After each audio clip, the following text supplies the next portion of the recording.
Yo, trainers! Kali ini kita bakal ngebahas evolusi yang tidak nyambung di dunia Pokemon. Evolusi harusnya masuk akal, kan? Tapi di dunia Pokemon, ya kita semua tahu, nggak semua berjalan seperti seharusnya. Ada evolusi yang benar-benar bikin kita bingung dan mikir, kenapa bisa kayak gini? Jadi, langsung aja kita bahas beberapa evolusi paling absurd dan nggak nyambung di dunia Pokemon. Oke, kita mulai dari salah satu evolusi paling nggak nyambung, Remoraid ke Octillery. Lihat nih, Remoraid. Dia itu ikan kecil, bentuknya kayak ikan-ikan pada umumnya. Harusnya, kalau dia berevolusi, ya dia tetap jadi ikan kan? Tapi kenapa jadi gurita? Dari ikan kecil yang ramping, tiba-tiba berubah jadi Octillery. Gurita yang nggak ada mirip-miripnya sama sekali dengan bentuk awalnya. Gimana caranya ikan ini tiba-tiba dapat tentakel? Teorinya sih katanya ini terinspirasi dari senjata, di mana Remoraid itu kayak pistol dan Octillery kayak meriam. Tapi kalau kita lihat di game, tetap aja nggak masuk akal. Nah, berikutnya ada Carbink dan Diancie. Ini kasus unik karena secara logika kita bisa mikir kalau Carbink itu bentuk awal dari Diancie, kan?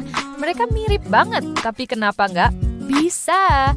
Carbink itu literally mirip banget sama Diancie, tapi nggak bisa berevolusi ke sana. Diancie malah dianggap sebagai varian spesial dari Carbink. Jadi gimana ceritanya beberapa Carbink bisa tiba-tiba berubah jadi Pokemon mythical, sedangkan yang lain tetap jadi batu biasa? Oke. Kalau kita ngomongin evolusi yang nggak nyambung, kita nggak bisa lupa sama yang satu ini. Dratini ke Dragonite. Lihat. Nih Dratini, dia biru, panjang, kayak naga ular yang keren banget. Terus Dragonair, lebih keren lagi. Bentuknya masih sleek, masih biru, bener-bener kelihatan elegan. Tapi pas jadi Dragonite. Loh, warna birunya kemana? Kok tiba-tiba berubah jadi oranye?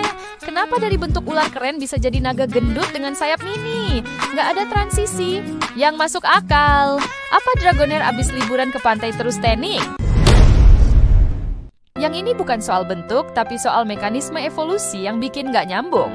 Salandit, Pokemon kadal kecil yang lumayan keren, harusnya kalau naik level cukup dia bisa berevolusi kan? Only female Salandit can evolve, tapi yang jantan nggak bisa. Kenapa hanya Salandit betina yang bisa berevolusi jadi Salazzle?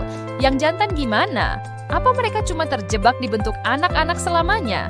Padahal nggak ada tanda-tanda kalau Salandit, jantan itu lemah atau nggak berkembang. Evolusi ini bikin kita berpikir, kenapa? Next, ada Tyrogue.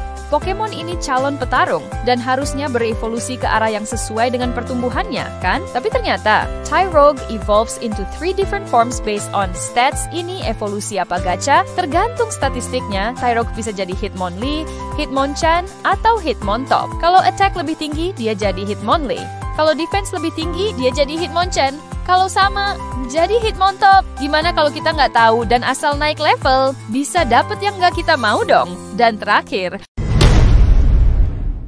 ada Yamask ke Runerigus. Yamask adalah Pokemon tipe Ghost yang bisa berevolusi jadi Cofagrigus di semua generasi sebelumnya. Tapi di Galar, Yamask must take 49 damage and pass through a specific area to evolve. Kenapa harus Serumet ini?